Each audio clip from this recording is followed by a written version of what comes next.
하나님께서 하시는 여러 은혜들 우리가 보면서 특별히 우리가 이런 행사들을 준비하면서 이런 마음들을 우리가 좀 같이 분별하면서 의지하면 좋겠다라고 싶습니다. 요즘 BTS나 뭐 블랙핑크나 전설 레전드라고 하잖아요. 요즘 아이들이 보는 만화 영화 중에서 K-pop 데몬 헌터스 보십니까? 저도 하도 유명해서 한번 봤어요. 뭐 재밌던데요, 대단하던데요. 레전드라고 합니다. 그런데 뭐 저는 레전드 생각할 때 비틀즈 생각이 나더라고요. 오늘 4인조와 관련된 이야기를 하다 보니까 비틀즈 여러분 다 아시죠? 하나님께서 이렇게 됩니까? 네, 오늘 중요한 일인가 봅니다. 이런 일들이 있을 때는 주로 중요한 일들이 있을 때 이런 일이 많이 일어나는데 우리가 어렸을 때나 또 소문을 들어서나 비틀즈 텐데 4인조이기 때문에 주목하게 됐어요. 전 세계에 4사람으로 된 한 팀이 가장 큰 영향력을 미친 사람이 아닐까? 레전드가 아닐까? 이런 생각을 해보게 됐습니다. 여기 나오는 사람 중에서 존이나 폴이나 조지나 링고스타나 뭐 대부분은 다 이미 죽었지만 그런데 저 사람들이 대중음악계나 또 이 땅의 문화에 미친 영향력이 대단했죠. 그 4명이기 때문에 레전드라고 합니다.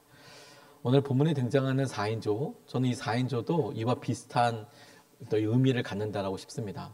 전 세계에 가졌던 영향력을 생각해 보면 비틀즈의 이 4명의 한 팀이 대단했지만 그런데 한 사람을 향한 생명과 마음을 생각해 보면 오늘 이 4사람 침상을 들고 왔던 중풍병자에게 같이 나눴던 이 사람들은 개인적으로 봤을 때 비틀즈가 어떤 사람에게 주었던 영향력보다도 적어도 그 중풍병 환자에게는 더 커다란 의미와 회복의 은혜가 있지 않았을까 이런 생각을 해보게 됩니다. 우리가 9.28 새생명 축제를 위해서 기도하면서 저는 우리가 이런 환상적인 4인조가 되기 위해서 또 다른 드림팀 또 영적인 비틀즈가 되기 위해서 우리가 함께 기도하고 연합하는 것이 너무 중요하겠다 이런 생각을 한번 해보고 같이 도전해보고 싶습니다. 그래서 오늘 본문의 제목을 가지고 5번째 사람이 되십시오라고 이렇게 한 이유도 우리에게 한 사람을 살릴 수 있는 4명이 된 새로운 그런 레전드가 필요한데 그 새 팀을 이끌려고 새로운 팀을 이끌려고 보니 나서는 사람이 꼭 필요하겠다. 그래서 비틀즈와 같이 또 예수님 당시에 침상체 이끌어갔던 이 4명의 이 4팀 4사람과 같이 이제 우리에게 주어진 영적을 회복을 해서 나아가는 한 사람을 살리기 위한 새로운 4팀의 첫 번째 나서는 사람 그 사람이 되게 해달라고 5번째 사람이 되십시오. 우리가 그 세 팀의 새로운 주장하고 이끄는 사람이 되어야겠다 이런 마음으로 좀 나아가고 싶습니다. 오늘 여러분 한 사람을 위해서 4사람이 필요했다는 것에 우리가 좀 주목하고 싶어요. 한 사람을 위해서 4사람이 필요했다. 오늘 2절과 3절 말씀을 보면 이렇게 나와 있습니다. 많은 사람이 모여들어서 마침내 문 앞에조차도 들어설 자리가 없었다. 예수께서 그들에게 말씀을 전하셨다. 그때 한 중풍병 환자를 4사람이 데리고 왔다. 이렇게 이야기하고 있습니다. 한 사람을 4사람이 데리고 왔다. 저는 한 사람이 나르면 안 되나? 이런 생각부터 차근차근 생각해 보게 됐어요. 중풍병 걸린 환자를 혼자서는 나를 수 없나요? 부축할 수 없나요? 아마 있겠죠, 여러분. 하지만 둘 다 엄청 힘들었을 것 같습니다. 부축을 하는 사람이나 중풍병 환자도 안정감이 없으니까 굉장히 힘들지 않겠어요? 보통 우리 여성분들이 정상적으로 보통 특별한 운동이나 특별한 어떤 교육을 받지 않으신 여성분들이 남편이 부축해야 될 일이 있거나 혹은 남성이 쓰러져서 부축해야 될 일이 있을 때 혼자 힘으로 그게 가능합니까? 대부분 불가능합니다. 사실 남자들도 사실 힘듭니다. 특별하게 구조사나 이런 자격증이 있어서 그래서 이렇게 하는 걸 배운 사람이 아니면 가만히 이렇게 누워 있는 사람을 엎는다는 거 이거 보통 성인 남자 혼자서도 쉽지 않은 일입니다. 엎혀주면 엎고 어느 정도 이동할 수는 있겠지만 중요한 건 그 사람을 엎는 데까지 이건 보통 일이 아니거든요. 부축하기도 힘들고 누군가 도와줘야 하죠. 아마 혼자서도 하겠지만 굉장히 힘든 일이 될 겁니다. 또 둘이서는 이동시킬 수 없을까요? 이동시킬 수 있죠. 둘도. 하지만 멀리 가지는 않을 겁니다. 뭐 그 들것이든 어떤 형태든 둘이서 한다고 할 때 이동하는 것이 몇 미터인지 모르겠지만 뭐 적어도 몇십 미터 가고 나서 쉽지 않게 무게 때문에 아마 쉬어야 할 겁니다. 내쉬면 어떻겠습니까? 안 힘든 건 아닌데 그런데 해볼 수 있겠다라는 생각을 하게 되죠. 우리도 여러분 어떤 한 사람에 대해서 생각할 때 오롯이 우리 스스로가 책임져야 된다라고 하면 아마 시작할 수 있는 엄두조차 내지 않을 거예요. 아, 이거 어떻게 시작해야 되지? 이런 생각이 들고요. 두 사람이 시작한다라고 할 때에도 힘이 많이 들고 부담도 많이 될 겁니다. 우리가 뭔가를 시작하려고 할 때 나 혼자, 둘이서 이것이 의외로 주는 무게감이 굉장히 큽니다. 저는 오늘 본문 말씀 놓고 설교 준비하면서 지난 2020년에 금요 성령 집회 때 저희 교회 오셔서 말씀 전해주셨던 윤순동 목사님 생각하게 됐습니다. 유튜브에도 나와 있으니까 여러분들 한번 보시면 되겠습니다. 그때 받았던 은혜들이 있는데요. 저는 이분과 교제하고 이분 설교회에서 본인의 삶을 놓고 간증하는 것에 이 오늘 본문 말씀이 딱 겹쳐서 생각이 났습니다. 이분이 씨름 선수셨어요. 같이 운동했던 사람들이 이준희 씨, 이봉걸 씨, 뭐 이런 사람들이랑 같이 운동을 했는데 당시에는 뭐 과학적으로 운동을 시키고 이런 게 없고 무조건 독함만 가지고 열심히 해 이렇게 독려하기도 하고 그렇게 또 많이 맞았대요. 선배들도 때리고 코치님도 때리고 그러니까 사실 서로 열심만 있지 뭐 과학적으로 뭐 한다 이런 게 아니라 도끼를 가지고 열심히 해 그런 마음으로 일단 몽둥이부터 때린 거죠. 그러니까 맞기도 맞고 뭐 이렇게 하면서 운동 기간을 보냈답니다. 그리고 이분은 주님을 만나서 다시 목회를 시작하게 되었는데 운동을 했던 분이니까 코어도 튼튼하고 체력도 대단해서 힘있게 열정적으로 그렇게 사역을 하던 중에 한 40이 넘어가고 나니까 어느 하루아침에 갑자기 누워서 일어나질 못하더라는 거예요. 그전에는 운동했던 몸으로 그냥 일어나기도 하고 했지만 아픈 것이 어디 한두 개 없겠어요. 허리도 아프고 뭐 디스크도 오고 그랬는데 아유 다 아프면서 사는 거지. 이런 어둠의 쯤에서 본인이 그냥 악을 쓰면서 이제 일어나고 아무렇지도 않게 살았던 거죠. 네, 운동했던 사람이니까 당연히 이런 고질병 정도는 있지. 그런데 하루아침에 일어나지도 못하게 되니까 너무 힘들고 자존감이 많이 무너지더라는 겁니다. 처음에는 교회에 여러 사정을 이야기하면서 다른 분들로 강단을 세우고 그렇게 하지만 도저히 이렇게는 안 되겠다 싶어서 한 6개월 정도 지나고 나니까 교회에 사임을 해야겠다 이렇게 말씀을 드렸답니다. 좋은 목사님이 오셔서 목회를 할 수 있도록 그렇게 하는 게 좋겠다. 그랬더니 성도들이 오히려 거꾸로 목사님 무슨 말씀이냐고 우리가 계속 그렇게 기도해 왔는데 목사님 우리 끝까지 같이 기도하자고 우리가 조금 더 열심히 하겠다고 그러면서 이분들이 주일 아침에 평일날은 우리들이 알아서 할 테니까 주일 아침에 이 목사님 사택으로 가서 4명 정도이 넘는 이 남자 성도들이 가서 목사님을 씻기고 머리를 감기고 옷을 입히고 그리고 주일을 강단에 모셔서 오는 그런 일을 시작하게 됐다는 겁니다. 우리 이연이 와서 이렇게 예배하지만 사실 우리 아이 한 명 데리고 온다고 생각하면 그냥 아침에 일어나자마자 애 옷 갈아입혀서 올 수 있는 일이 아닌 거 여러분 다 경험해봐서 아시죠? 아이가 움직인다는 것은 아침 일찍 일어나서 준비할 것도 대단히 많고 챙겨야 될 것도 굉장히 많습니다. 그러니 여러분 우리가 가만히 목사님 생각해 보면 이분에 대해서 미리 뭐 적어도 1시간 전에 갈 게 아니라 몇 시간 전에 가서 목사님을 씻기고 그리고 씻기고 목욕도 시키고 머리도 감기고 말리고 옷도 입히고 그리고 교회까지 오는 시간 뭐 11시라고 한다 그러면 한 10시 반 정도까지라도 오신다고 하면 그러면 도대체 몇 시간서부터 섬겨야 되겠습니까? 그리고 그 일을 섬기는 남자분들은 도대체 몇 시에 일어나서 준비를 하게 되는 겁니까? 보통 자매님들이 이렇게 결혼하기 전에는 혹은 신혼 때는 아주 예쁘고 맵시 있게 이렇게 오시잖아요.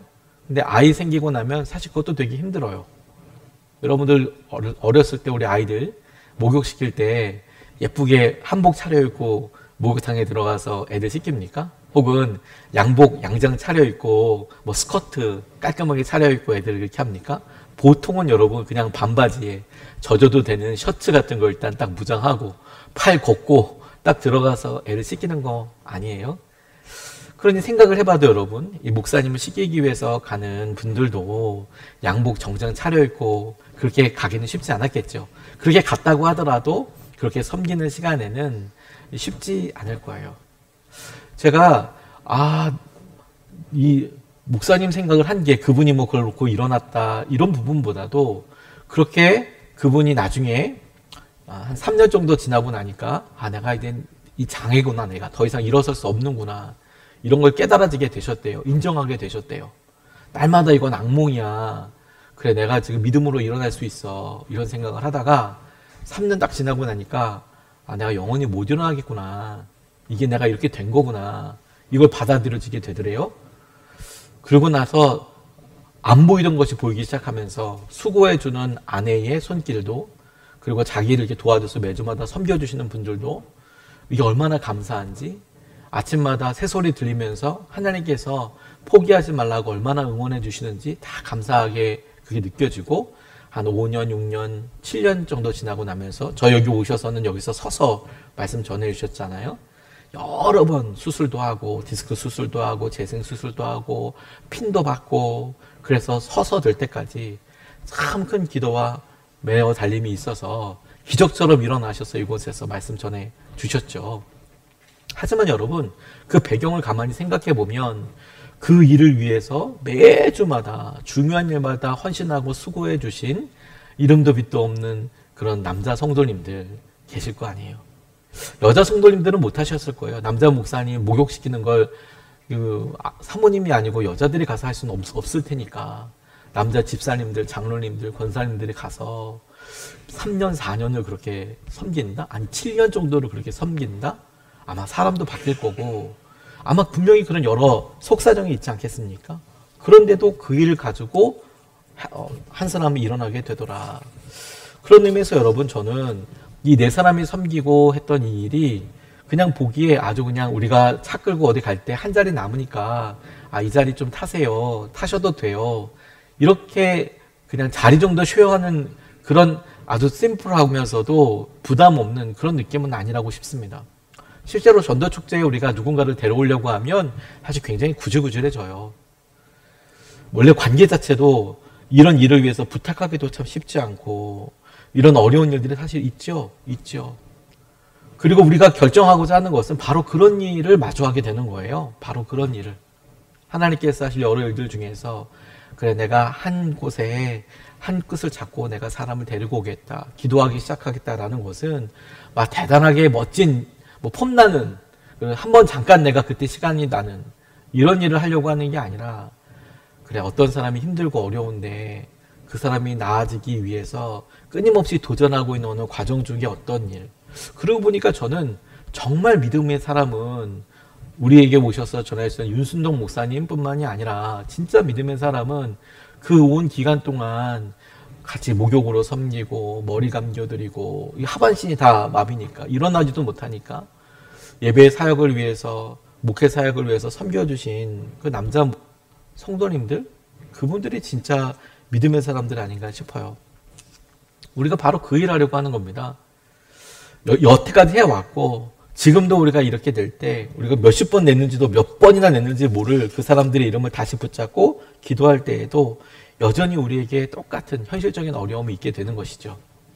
오늘 본문 말씀에는 특정적으로 그들에게 마주한 여러 사람들이 그랬고, 그리고 그들에게 있었던 지붕이 그랬습니다. 창조적으로 예수님 앞에 접근하지 않으면 일반적인 방법, 그들이 평소 때 하던 방법으로는 예수님 앞에 갈 수 있는 방법과 길이 없었어요. 오늘 4절 말씀을 보면 이렇게 나와 있습니다. 무리 때문에 예수께로 데리고 갈 수 없어서 예수가 계신 곳 위의 지붕을 걷어내고 구멍을 뚫어서 중풍병 환자가 누워있는 자리를 달아내렸다. 이렇게 이야기합니다. 지붕을 뚫었습니다. 수고도 있었고 비난도 있었어요.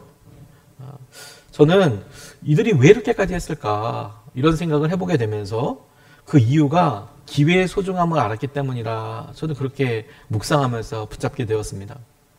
기회가 자주 있지 않다는 것을 적어도 이 네 사람 혹은 이 중풍병자는 알았을 것 같습니다. 예수님이 자주 종종 자기네 집 혹은 자기가 닿을 수 있는 그런 여건이나 장소까지 오시는 게 아니다. 이게 얼마나 중요한 일인가. 그걸 알고 그 소중한 기회를 붙잡기 위해서 온 거죠. 예수님께 데리고 올 수 있는 기회, 예수님께 만나게 할 수 있는 기회가 많지 않았다라는 것을 저는 그들이 알았기 때문이다라고 싶습니다. 그런데 이 말씀을 우리가 접할 때 어떤 선입견 같은 것들을 조금 제거하기 위해서 당시의 집 구조를 우리가 조금 알 필요가 있겠다라고 싶어요.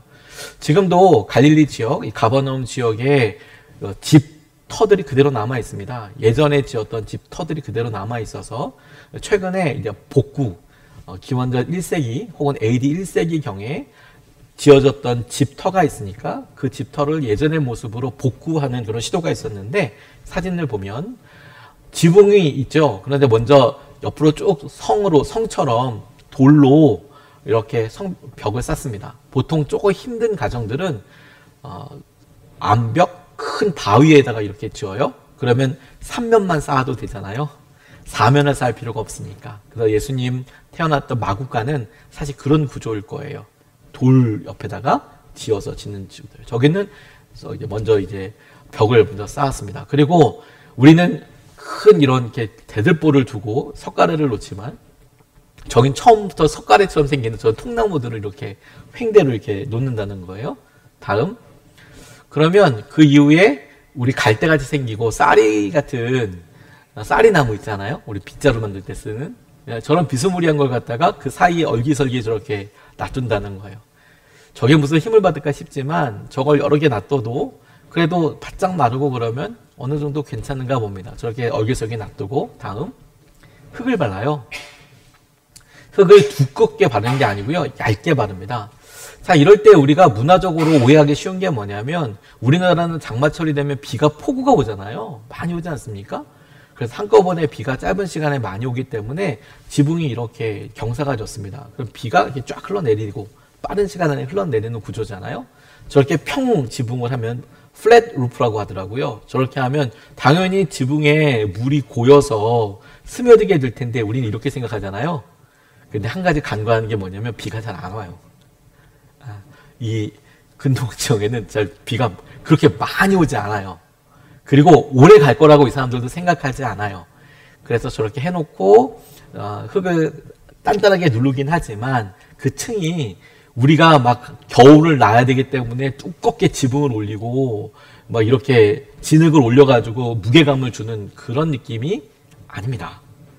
저렇게 되어 있어요. 그 다음 밑에서 보면 이렇게 생겼어요. 여전히 밑에 쌀이가 있는 거죠.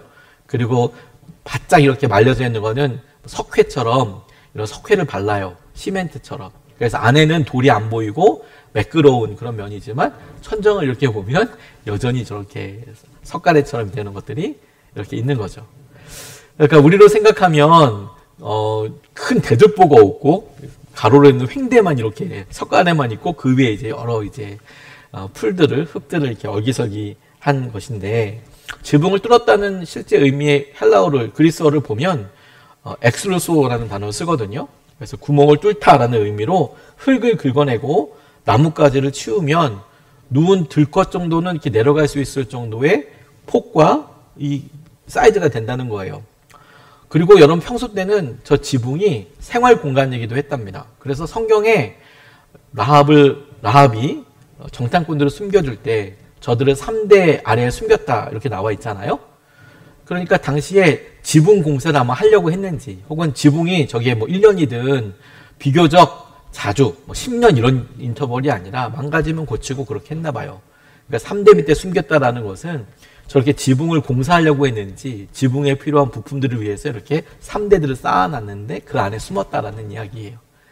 그러니까 평소 때는 생활 공간이기도 했고 저곳에서 뭐 음식을 말리기도 했고 야채들을 말리기도 하고 뭐 이런 일들이 있었던 곳입니다. 집주인에게는 당연히 폐가 될 수 있죠. 하지만 다시 메우는 것도 불가능한 일은 아니고 하려면 할 수 있고 또 꽤나 자주 다시 메우게 되는 일이 있었던 그런 것을 떠올려 볼 수 있습니다. 이걸 그림으로 제임스 티숍이라는 분이 이런 그림을 그렸는데요. 위에서 이렇게 가로로 판에서 지금 당시에는 들 것이 있었을 것 같지 않고 천으로 4명이서 이제 내리고 있고 예수님께서 저 4명을 이렇게 붙잡고 이렇게 하시는 거죠. 높이가 저렇게 높았을지는 잘 모르겠습니다. 당시를 생각해 보면 쉽게 저런 모습이었겠구나. 밑에 사람이 받아주고 예수님이 저렇게 보고 그리고 한쪽 길게 이게 지붕이 열려져서 내려왔겠구나. 이제 이걸 상상할 수 있겠습니다. 한 사람은 힘들죠. 그저 해볼 수 있는 일들을 해보는 겁니다. 그런데 여러분, 지붕 뚫는 일, 그 뚫는 일 자체를 믿음의 일이라고 할 수 없죠. 당연하죠, 여러분. 그러면 지금도 저는 목회 안 하고 지붕 뚫고 다닐 겁니다. 믿음의 일을 하러. 어떻게 보면 좀 폐가 될 수도 있어요. 또 자주 해서도 안 됩니다. 그런데 그런 행동을 했던 동기가 믿음 때문이라는 점에 주목해야 됩니다. 왜 평소 때 안 하던 일, 그래 1년에 한번 자기 집을 할 때 그렇게 할 수도 있겠고 하는데 오늘 이 사람들이 도대체 왜 민폐가 된다고 생각하면서도 지금 지붕을 열어서 이 사람을 내리려고 할까? 특별한 시기에 자신이 해볼 수 있는 특별한 일들을 도전해보는 일이기에 믿음이라고 하는 거예요. 믿음이라고. 우리는 여러분 여러 사람들과 식사 자주 합니다. 연락도 자주 하지 않습니까? 여러분들이 이렇게 봤을 때 주위에 연락 자주 하고 지내시는 친한 분들이 계시잖아요. 언제든 식사하자고 문자 보내고 연락하고 해도 마음에 부담감 없이 식사할 수 있는 분들 있죠. 그걸 뭐 믿음의 행동이라고 할 수 있겠습니까? 그런 일들은 그냥 일상적이고 즉 그게 당연한 거죠. 그런데 우리가 9.18 새생명 축제를 준비하면서 연락을 하려고 하고 오랜만에 이렇게 하려고 하니까 마음에 부담이 되네요. 그러니까 연락하고 뭐 밥을 사주고 하는 일 자체를 믿음의 일이라고 할 수 없겠죠. 그 일 자체는. 하지만 우리가 목적과 이 일에 대해서 간절히 하나님의 마음을 품고 기도하면서 하는 거죠. 그래서 연락을 해보려고 고민하면서 연락하고 또 평소라면 쉽게 이야기할 수 있는데 또 성격상으로도 쉽게 이야기할 수 있는 분들도 계세요. 하지만 안 되는 분들도 있잖아요. 그래서 연락 고민하고 생각하고 적어내려고 할 때에도 이거 힘들다 어렵다라고 생각하면서 2번, 3번 적어서 내실 때도 가만히 생각해 보면 이게 특별한 일이기 때문에 믿음의 일이라고 하는 거예요. 교회 한번 가보자 이렇게 이야기할 때 데리고 와도 잘 될까? 막 교회 분위기가 그날 정말 막 너무 왁작질 거라고 이렇게 될까? 이런 느낌도 있지만 혹시 이렇게 왔는데 그냥 뚱 떨어져서 외롭고 힘들면 어떡할까? 이런 고민이 들기도 하고 어렵게 왔는데 혹시라도 재미를 못 붙이면 또 힘들지 않을까? 이런 마음이 든다면 여러분 정상이에요. 사실 그게. 그러니까 믿음이라고 하는 거죠. 그러니까 우리가 하고자 하는 일은 뭐냐면 우리에게 영적으로 보았을 때 재활이 필요하고 그리고 도움이 필요하다고 생각하는 사람들을 주님 앞으로 데리고 와보자. 데리고 와보자. 그래서 하나님께서 하실 일들과 마음들을 기대해보자. 이거입니다. 이런 마음이 드는 것은 우리의 연약함을 보면 사실 굉장히 자연스러운 일이라고 싶어요. 굉장히 자연스러운 일. 그래서 오늘 환상의 4인조 그리고 주님을 좀 주목해보고 싶은 거예요. 환상의 4인조. 그들이 뭐 어떤 성품이나 그들의 어떤 직업이나 그들의 돈이나 하나도 안 나와 있잖아요. 그냥 그들이 한 일은 뭐냐면 한 사람을 위해서 그 시간을 냈고 그리고 들 것처럼 그를 어떻게든 메고 이고 지고 여기까지 온 건 아니에요. 지붕 뚫고 내린 거잖아요. 근데 우리는 그 사실 한 가지를 통해서 여러 가지를 사실 유추해 볼 수 있어요. 적어도 중풍병자 이 사람에 대해서 이 4사람이 책임감을 가지고 왔다. 혼자가 아니라 어떤 일이든 중간중간에도 상상해 볼 수 있지 않습니까? 그냥 아주 나이스하게 들고만 올 수 있었던 게 아니라 아마 누군가는 이 환자에게 필요한 걸 챙겨야 되고 들 수도 있었을 거고 끊임없이 이야기도 하고 어떤 사람은 길을 물어보기도 해야 되고 서로 얘기도 하겠잖아요. 사람이 이렇게 많은데 어떻게 들어갈 수 있는지. 지붕 뚫자. 지붕 뚫기 위해서 데리고 올라가지만 누군가는 흙으로 이렇게 파내는 것도 있고 아주 구질구질하고 힘든 일들이죠. 그런 일 자체로만 보면 하나도 폼나거나 믿음처럼 보이지 않죠. 근데 여러분 지나놓고 보니 한 사람을 위해서 이 4사람이 자기가 할 수 있는 형편과 상황에서 서로가 조금씩 했던 그 일이 이 한 사람에게는 레전드 역할이 되는 거고 생명의 역사하심이 되고 하나님께서 하신 은혜의 통로가 되는 거잖아요. 저희는 이 환상의 4인조 레전드와 함께 주님을 주목해 보고 싶어요. 우리가 주목하는 문제, 우리는 주목할 때 문제를 주로 주목합니다. 우리가 주위에는 초청할 사람을 봐도 저 사람이 이혼의 아픔을 겪기 때문에 그래, 영적인 재활의 은혜가 필요해. 혹은 오랫동안 교회를 안 다녔기 때문에 그래, 다시 한번 공동체 생활이 필요하지. 그런데 혹시 또 다른 문제나 어려움이 없을까? 문제 중심으로 접근하다 보니 우리는 또 다른 문제를 생각하면서 마음에 걸림이 있죠. 그러니까 천정들이 막 생기는 거예요. 뚫어야 될 천장들이 너무 많은 거죠. 그런데 주님은 문제를 보지 않고 사람을 주목하시네요. 그리고 주님께서 주목하시는 사람에게는 주님이 해결하시고자 하시는 또 다른 일이 있네요. 5절에서부터 11절까지의 말씀이 이렇게 이야기합니다. 예수께서는 그들의 믿음을 보시고 중풍병 환자에게 이 사람아 내 죄가 용서받았다 하고 말씀하셨다. 율법학자 몇이 거기에 앉아있다가 마음속으로 의아하게 생각하기를 이 사람이 어찌하여 이런 말을 한단 말이냐. 하나님을 모독하는구나. 하나님 한 분밖에 누가 죄를 용서할 수 있는가 하였다. 예수께서 그들이 속으로 이렇게 생각하는 것을 곧바로 마음으로 알아채시고 그들에게 말씀하셨다. 어찌하여 너희는 마음속에 그런 생각을 품고 있느냐. 중풍병 환자에게 내 죄가 용서받았다 하고 말하는 것과 일어나서 내 자리를 걷어서 걸어가거라 하고 말하는 것 가운데서 어느 쪽이 더 말하기가 쉬우냐. 그러니 인자가 땅에서 죄를 용서하는 권세를 가지고 있음을 너희에게 알려주겠다. 예수께서 중풍병 환자에게 말씀하셨다. 내가 내게 말한다. 일어나서 내 자리를 걷어서 집으로 가거라. 이렇게 말씀하셨습니다. 여러분, 우리는 조금 더 그 사람의 영적인 재활이 있기를 사실 원하잖아요. 저 사람 예전에 저렇게 믿음 생활하던 사람 아닌데, 저 사람 예전에 저렇게 표정이 저렇지 않았는데, 저 사람의 마음의 활력이 저렇지 않았는데, 적어도 지금보다 조금 더 나아지면 좋겠다. 그러기 위해서 영적인 재활이나 어떤 믿음의 도전이 있었으면 좋겠다. 조금 더 나아지는 삶을 살면 좋겠다. 이런 생각을 해보죠. 우리가 위에 주고 해줄 수 있는 여러 일들을 생각해 봅니다. 하지만 한계가 있어요. 아닙니까? 오늘 한 사람을 해서 네 사람이 필요했던 이유도 사실 그거 아닙니까? 안 해본 거 아니에요.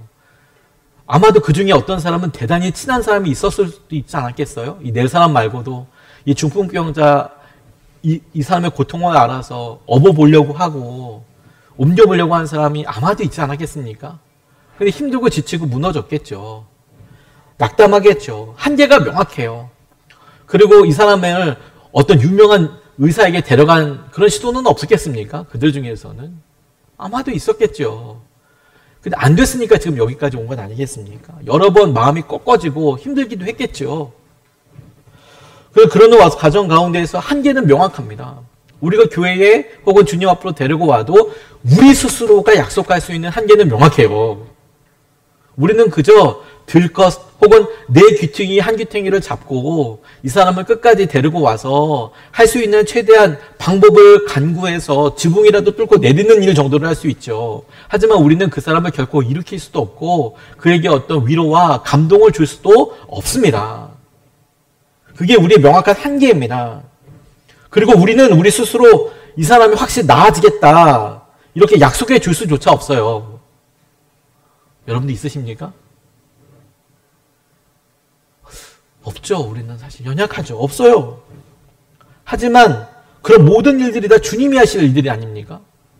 적어도 우리는 중풍병 때문에 사람들을 데리고 오는 일을 할 수 있을 뿐이죠. 하지만 그 이후에 주님은 그것을 통해서 우리의 계획과 우리의 목적이 되는 것 외에 주님이 주목하시는 그 일을 드러내시고 행하시죠. 우리는 그가 어떤 재활이 필요해. 움직일 수 없고 마비되어 있는 것이 일어나길 원해.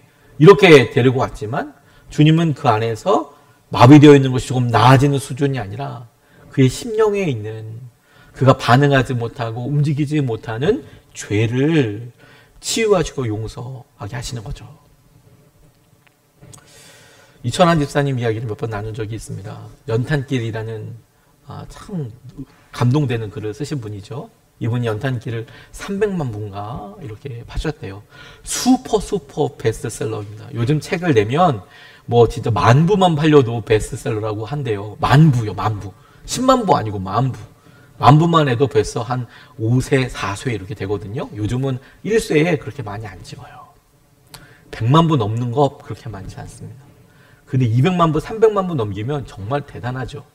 근데 이분이 그런 이야기를 하면서 얘기해요. 자기는 그 연탄길 때문에 자기가 많이 망가졌다고 이야기를 합니다. 그래서 그런 과정들을 소개할 때 사람들은 그냥 쭉 그걸 경험해보지 않으면 그냥 쭉 넘어가게 될 그런 과정들을 써요. 뭐라고 썼냐면 연탄길이라는 글을 써서 출판사에 이렇게 넘겼답니다. 출판해달라고. 그런데 빠꾸를 먹었어요. 못 내겠다고. 그러면 이분이 정말 찾아가서 그 담당자한테 어디를 고치면 낼 수 있겠냐고 이렇게 물어본대요. 그러면 빨간펜 선생님처럼 신랄하게 다 써준대요. 그리고 다시 와서 다른 출판사에 내고 이걸 몇십 번을 했다는 거 아니에요? 그럼 우린 이렇게만 생각해요. 아, 의지가 참 대단하고 그렇게 하구나. 근데 실제로 그런 일을 겪는 사람은, 해본 사람은 그렇게 대답 안 합니다. 실제로 해본 사람은 느껴진 게 다르거든요. 저는 비슷한 일을 겪어본 적이 있습니다. 제가 예전에 부목사 생활을 할 때 우리가 서로 클리틱이라는 걸 섬겼어요. 설교를 하면 미리 몇 주 전에 설교를 완성하고 서로 클리틱을 합니다. 앞에서 설교를 하고 그 설교가 어떻게 들리는지에 대해서 리얼하게 이야기해줘요. 참 되게 건설적이고 좋지 않습니까? 목사님들은 서로 이렇게 노력하는구나. 이게 겉에서 볼 때는 아주 좋아요. 하지만 실제로 그 안에 들어가면 정말 마음이 너덜너덜해져서 들어와요. 막 기도하고 감동하고 와 이런 예와 이렇게 얘기하고 이런 생각은 나만 했지 이렇게 들어가 보지만 실제로 크리틱하면 뭐 난리 납니다. 이게 무슨 얘기인지도 모르겠다. 은혜가 안 된다. 막 이런 이야기들을 목사님들이 서로 좋으라고 은혜되라고 준비하라고 막 그렇게 해줘요. 제가 아는 어느 목사님은 생전 처음으로 교회 이제 부임해서 생전 처음으로 설교 크리틱을 받았는데 나중에 한참 지나고 난 다음에 그 처음 크리틱 받고 심정을 이야기하셨어요. 한참 지나고 난 다음에 이야기해 주셨어요. 자기 설교 크리틱 처음 받고 설교 온 거 찢어버렸다고. 처음부터 다 있었다고. 너무 속상해서. 나 이제 설교도 몇십 년 해왔는데 갑자기 막 그냥 해가지고 얘기하니까. 저는 이철환 집사님 이야기 듣고 사실 그게 와서 확 닿더라고요. 제 글이 어떻습니까? 빨간 펜을 막 거서 이제 이건 이래서 이거 표현 있게 고치면 좋겠고 다 고쳐요. 그게 말이 쉬워 고치는 거죠. 처음부터 다시 쓰려고 그러면 자존감과 마음이 다 드러나고 다 하죠. 처음 쓸 때 대충 썼겠어요, 여러분? 그리고 다시 완벽하게 고쳐서 또 다른 출판사에 내요. 내주기는 하고 말을 하면 이렇게 고쳐오면 내죠. 이렇게 해도 하면 얼마나 좋아요? 근데 다시 리젝을 받아요. 그러면 다시 찾아가서 왜 리젝이냐고, 왜 안 되냐고. 그럼 또 고쳐준대요. 그러면 또 그걸 가지고 봤어요. 그렇게 몇십 번 했다는 거 아니에요. 그래서 마음에 우울감 왔다는 거 아니에요. 벗어날 수가 없었대요. 저는 100% 이해되던데요, 여러분, 그걸. 그분은 그거 사실 몇 줄 안 썼어요. 자기가 연탄기를 쓰고 나서 나중에는 그 연탄기를 보는 것 자체도 너무 힘들었다. 왜? 몇백만 부가 팔려서 그것 때문에 정말 엄청나게 많은 재정이 들어왔는데도 자기는 그 책을 볼 수도 없었다. 너무 힘들어서. 왜? 그 과정들을 보면 제가 봐도 우울증 왔겠어요. 엄청 힘들고 엄청 어려웠던 거죠. 근데 이분이 그렇게 스트레스 받고 힘든 상황에서 이제 우리가 몸이 건강이 나빠지면 여러 이제 몸에 가장 약한 곳에 질병이 오지 않습니까? 이분 같은 경우에는 이명이 아주 심하게 왔대요. 이명. 저도 이명 알아봤는데 너무 아프더라고요. 스피커를 못 듣는 거예요. 너무 아프니까. 그래서 이 당시에 담임 목사님이 약간 샤우팅, 할렐루야! 뭐 소리 지르고 이런 분이셨대요. 그분 스타일이. 근데 이분은 이명이 있으니까 이렇게 소리고 이렇게 하면 너무 고통스러운 거예요. 그래서 목사님 평소 때 약간 소리가 크니까 그러니까 이제 자기가 교회 예배당에서 크지도 않은데 이제 위치를 찾아가는 거예요. 여러분 그런 일 해보신 적 있습니까? 저도 그런 적 있어요. 이명할 때 보니까 스피커들이 있는데 스피커들 피해 다니는 거예요. 스피커가 딱 없는 곳. 그러면 조금 나아. 근데 스피커가 정면으로 받는 곳은 진짜 아프거든요. 그래 나중에 이분이 찾다 안 되니까 우리 교회로 치면 저기 우리 정문 나가서 화장실 바깥에 나가서 정문에 가서 이렇게 서 있으니까 목사님 소리가 아주 세미하게 들리더라는 거예요. 그나마 그것도 들릴 때 있고 안 들릴 때 있고 하지만 적어도 아프지는 않는 거죠. 소리가. 그렇게 듣고 막 그러니까 비 오는 날에는 바깥에 우산 쓰고 비 오는 소리가 들으니까 더 안 들리겠죠. 그래도 안에 들어오지도 못하고 그렇게 오랫동안 이런 후유증을 앓으셨대요. 글 쓰고 나서 하고 나서 자기 몸에 그런 이상이 오고 이게 쉽게 고쳐지지 않아서 엄청 힘들었대요. 다른 사람들은 연탄글 쓰고 베스트셀러 작가고 되게 좋아했겠지만 실제로 이철환 집사님은 엄청 힘드셨더라고요. 그런데 시간이 지날수록 이분의 이야기를 보면 예수 믿으면 행복해질까라는 책에 이분의 고민이 이렇게 나와요. 시간이 지날수록 저는 더 깊은 어둠 속으로 빠져들었습니다. 아내는 저를 위해 40일 작정 새벽 기도를 다니기 시작했습니다. 이 교회는 진짜 좋은 교회예요. 40일 특세를 하잖아요. 정말 좋은 교회임에 틀림없어요. 40일 새벽 기도를 다니기 시작했는데 어느 날 아침 새벽 예배를 다녀온 아내가 저에게 말했습니다. 오늘 새벽 교회 가는 길에 할아버지 한 분을 만났어요. 중풍에 걸리셨는지 걸음걸이가 많이 불편해 보였어요. 여러분 새벽에 우리 운동하러 가보면 이렇게 몸이 불편하신 분들이 이제 재활하기 위해서 이렇게 많이 오시잖아요. 그런 분을 만난 거예요. 처음에는 약간 쭈뼛쭈뼛하지만 새벽 예배 때마다 이렇게 만나는 할아버지 한 분을 보게 된 거예요. 그러니까 이제 몸도 불편하시고 걷기 힘드시니까 이 여성분이 여자 집사님이 가까이 가서 좀 부축이라도 해드리려고 가까이 갔더니 할아버지가 웃으시면서 괜찮다고 아주 완강히 거절하더래요. 괜찮다고. 괜찮다. 내가 알아서 하겠다. 괜찮다고. 완강히 거절을 하시더래요. 그래서 더 이상 말씀드릴 수가 없어서 이 여성분이 이철환 집사님한테 말하는 거예요. 제가 앞장서서 걸어가는데 뒤쪽에서 할아버지 목소리가 들려왔어요. 할아버지는 혼잣말을 계속 하셨는데 뭐라고 하셨는지 알아요? 할아버지는 아주 느릿한 동작으로 한 걸음 한 걸음을 떼실 때마다 주여 힘을 주세요. 주여 힘을 주세요. 라고 낮은 목소리로 말씀하셨어요. 어찌나 눈물이 나던지요. 이 이야기를 이철환 집사님한테 새벽에 봤던 이야기를 해주시는 거예요. 이 할아버지를 만난 할아버지가 주여 힘을 주소서. 주여 힘을 주소서. 이 중풍 푹 맞고 뇌출혈 걸려서 재활하면서 주여 힘을 주소서. 주여 힘을 주소서. 이러면서 가더라는 거죠. 아내가 눈물을 막 글썽이면서 말하는데 이철환 집사님도 얼른 고개를 숙이더래요. 자기도 눈물이 날 것 같아서. 그런데 아내가 해준 이야기가 온종일 귓가에 맴돌았답니다. 한 걸음 걷기 위해 기도하는 중풍 걸리신 할아버지의 모습이 눈앞에 보이는 것 같았습니다. 한 걸음을 걷기 위해 기도하는 간절함은 얼마나 눈물겨운 간절함입니까? 저는 이번 928 새생명 축제를 위해서 이렇게 기도하면서 처음에 말씀을 묵상하고 새 생명을 위해서 저 자신에게 이 말씀을 그대로 적용해 보면서 저는 5번째 사람이 되게 해달라고 할 때 처음에 마치 저 자신이 내가 들것에 이렇게 눌려 있어야 하는, 제가 여러분들한테 지난주에 말씀드렸잖아요.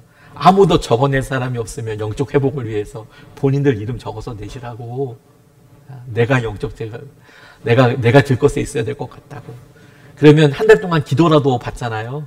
금식하면서 같이 기도하고 있는데 기도라도 같이 받잖아요. 그게 내보시라고. 이게 정말 이게 그냥 단순한 도전이 아니라 저는 진짜 진심으로 드렸던, 저라도 이름을 써나고 저라도 기도를 받고 싶은 영적인 재활이 있어야겠다고 생각하는 그런 정말 간절함이었거든요. 간절함.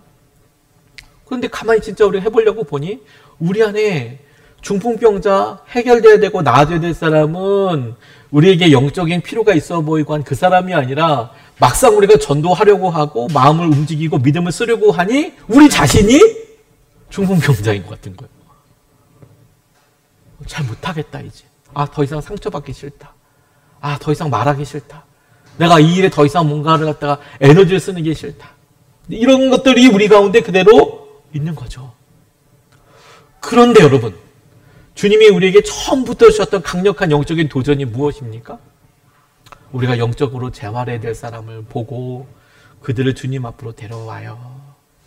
근데 어쩔 수 없이 그 들것을 들고 오는 사람도, 그 한 끝을 잡고 오는 사람도 예수님 앞으로 오게 되지 않습니까? 저와 여러분들도 그렇게 주님 앞으로 나갈 수 있는 것 아닙니까?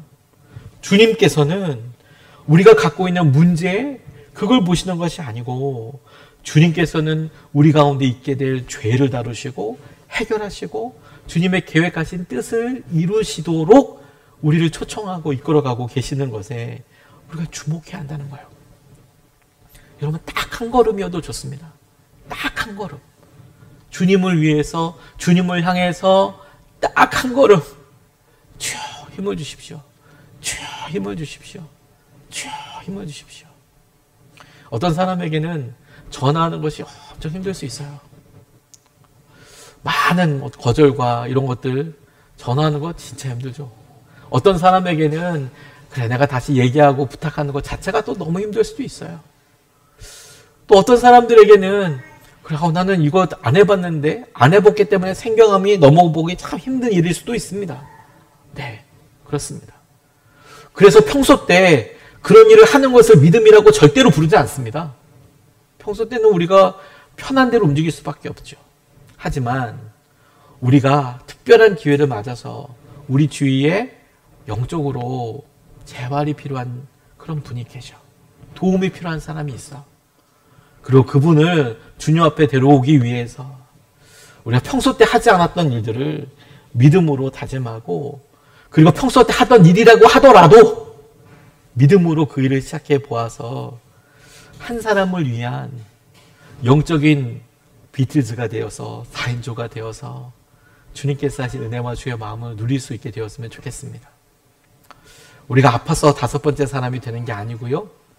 이제 아픈 한 사람을 주님 앞에 데리고 오려고 보니 누군가는 먼저 일어나서 자, 우리 한번 옮겨봅시다. 4명이 필요한데 적어도 한 사람이 먼저 이야기해서 한 끝을 잡고 자, 한번 나가봅시다. 라고 이야기하는 사람이 너무 절실하게 필요하더라고요. 과거에 4사람이 레전드, 전설적인 사람이었다면 우리가 오늘 특별한 믿음의 도전을 하기 위해 그 첫 번째 시작을 여는 첫 번째 사람이 돼 5번째 사람, 앞서 4사람 빼고 5번째 사람이 되어서 하나님의 은혜와 마음의 통로가 될 수 있도록 우리가 주님을 향하여 전심으로 반응하면 좋겠습니다. 이 일을 위해서 이번 주에는 우리가 이렇게 좀 믿음으로 결단하면 좋겠습니다. 새생명 축제를 위해서 우리 3주차 이번 주 도전은 우리 전도 대상자 1명 이상에게 자기 섬김 실천해 보는 겁니다. 평소 때라면 뭐 얼마든지 할 수 있는 거잖아요. 근데 여러분, 혹여라도 이것이 부담된다면 아주 정상입니다. 아주 정상입니다. 평소 때라면 뭐 커피 쿠폰 하나 보내고 문자 보내는 거 일도 아니잖아요. 그렇지라도 이번에 그것 때문에 부담되고 힘들다면 바로 그 일을 해보라는 거예요. 이번 작은 섬김, 우리 안부 전화, 식사, 커피, 초대, 메시지 보내기 이거죠. 이번에 전도축제이기도 하지만 저는 일부러 우리 제 8주년 창립주일로 같이 잡았어요. 그러니까 우리 교회 창립 8주년인데 뭐 같이 가보자고. 뭐 전도축제 오라 그러면 나 지금 뭐 이게 뭐 한 거야? 이런 느낌이 또 들 수 있잖아요. 그러니까 전도축제 이렇게 8주년. 뭐 전도축제라고 얘기해서 올 수 있어도 오케이, 너무 좋습니다. 하지만 우리가 할 수 있는 대로 8주년인데 한번 와보세요. 생각나서 연락드렸어요. 잘 지내시죠? 그런 거 한번. 그리고 성도들끼리 서로 간증 나눠보십시오. 이번 주에 우리 속회방에서 나 누구한테 연락드렸어요. 이렇게 되니까 조금 더 기도해 주세요. 이렇게 한번 꼭 나눠보십시오. 그게 주위 사람들한테 엄청 큰 도움이 돼요. 저도 이번 주에 이제 금식하면서 기도하는데 우리 속장님들이 이렇게 올려주셨거든요. 계속 기도하면서 혹시라도 한 명이라도 더 들어오면 좋겠다 싶어서 기다리는데 어느 날 이렇게 들어오는데 사람들 이름과 마음들을 이렇게 보고 눈물이 울컥 나더라고요. 새벽에도 이렇게 나누기도 했지만 눈물이 울컥 나더라고요. 아, 주님이 일하고 계시는구나. 우리는 별것 아닌 것처럼 이야기하지만 하나님께서 나한테 이런 일을 하셨어요. 그 조그만 일들로 주님이 하시는 일을 온통 보게 될 거예요. 저는 이번 9.28 새생명 축제가 막 엄청 막 그냥 막 으쌰으쌰하고 이런 것에 포커스가 있는 게 아니라 우리가 할 수 있어서 정말 부끄러울 만큼 그냥 우리는 한 귀퉁이를 잡고 어떻게든 힘들고 너무 어려워도 그렇게 왔지만 그 가운데 주님이 하시는 일이 명확하게 드러날 수 있다면 저 너무 행복할 것 같아요. 그리고 그게 주님께서 너무 기뻐하시는 일일 것 같아요. 그래 여러분, 우리가 지금 우리 교회에 지금 이 상황에서 우리 같이 기도하고 함께 할 때 일어나게 되는 어떤 일이라도 다 주님이 하신 일 같지 않습니까? 다 주님이 하신 일이고 다 주님께서 하시는 놀라운 고백 아니겠습니까? 그 일을 우리가 너무 기뻐하게 될 줄로 믿습니다. 우리 그 일을 위해서 주님을 위해서 마음을 모으고 한 걸음 나아가게 되는 저와 여러분 되시기를 주님의 이름으로 축복합니다. 또 세 가지 나눔, 속해 나눔이 있습니다. 첫 번째, 현재 당신의 도움이 절실히 필요한 사람은 누구입니까? 혼자서는 예수님께 나아갈 수 없어 내 친구의 도움이 필요한 중풍병자처럼 당신 주변에 영적으로나 실제적으로 도움의 손길이 필요한 분은 누구인지 나눠보시기 바랍니다. 오늘도. 두 번째, 당신에게도 함께 사역하고 도울 수 있는 내 친구 같은 사람들이 있습니까? 혹시 당신이 어려울 때 당신을 예수님께 데려다 줄 믿음의 친구들은 누구입니까? 오늘 서로의 나눔을 통해 서로에게 소중한 사람이 되도록 결단해 보십시오. 나누면서 여러분, 나 없어. 이게 결론이 아니고 내가 돼줄게. 이번에 보니까 그 사람이 자기 이름 써서 못 낼 것 같으면 여러분들이 오늘 속기할 때 그 사람 이름 적어서 내주세요. 이분 영적 재활이 필요합니다. 내가 하나님께서 하신 은혜들 가운데 있게 해주십시오. 이렇게 해주시면 좋겠습니다. 세 번째, 당신이 사람의 겉모습과 상황만 보는지 아니면 그 사람의 영혼과 근본적인 필요까지 보려고 노력하는지 돌아보며 나눠보시기 바랍니다. 하나님의 은혜와 마음을 누리도록 그렇게 나아가면 좋겠습니다.